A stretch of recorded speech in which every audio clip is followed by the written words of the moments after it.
For more on this, let's bring in retired FBI intelligence manager and retired U.S. Air Force Brigadier General Chris Eddy, along with former senior DHS advisor under the Alejandro Mayorkas administration and retired U.S. Air Force Lieutenant Colonel Berney Flowers. It's a pleasure to have you both. Berney, I'll start with you here. I do want to touch on Gavin Newsom and this cause of championing demasking ICE agents and what the fixation is with that, because I really don't think it's a big deal. Can you talk about that?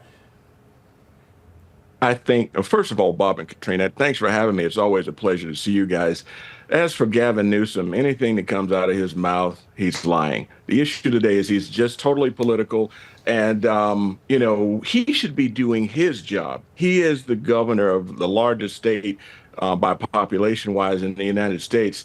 And, maybe New York is bigger. But the issue of the day is that he's not helping protect American citizens. And he should be ashamed of himself for his political rhetoric. Those ICE agents are trying to do their job. They're protecting American citizens, which is something that he should be doing.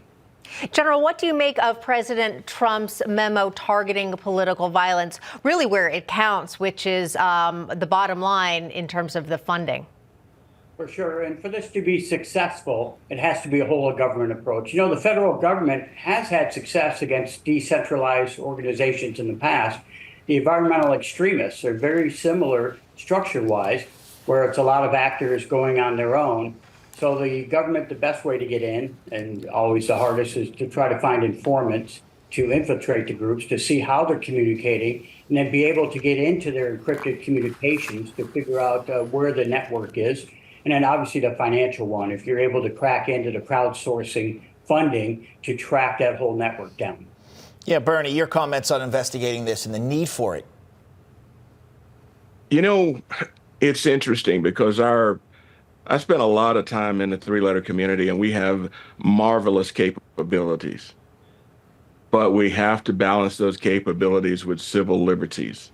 And it's going to be a tough road to hoe because, the ACLU and the Democrats are all going to say that we are violating civil rights.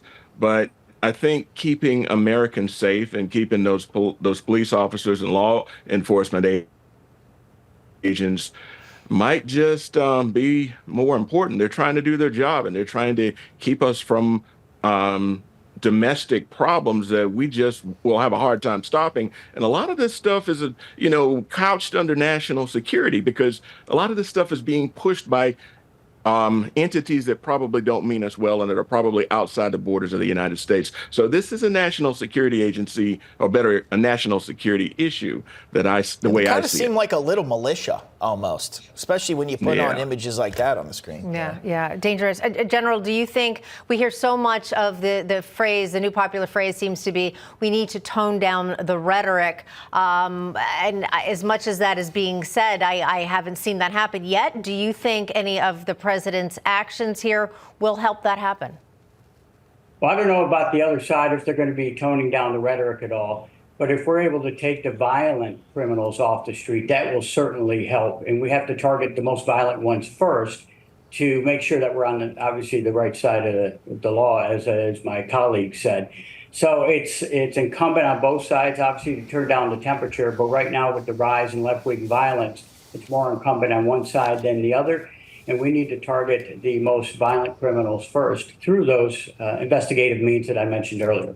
Okay, got to leave it there. General, Colonel, it was a pleasure. Have a great weekend. Thanks.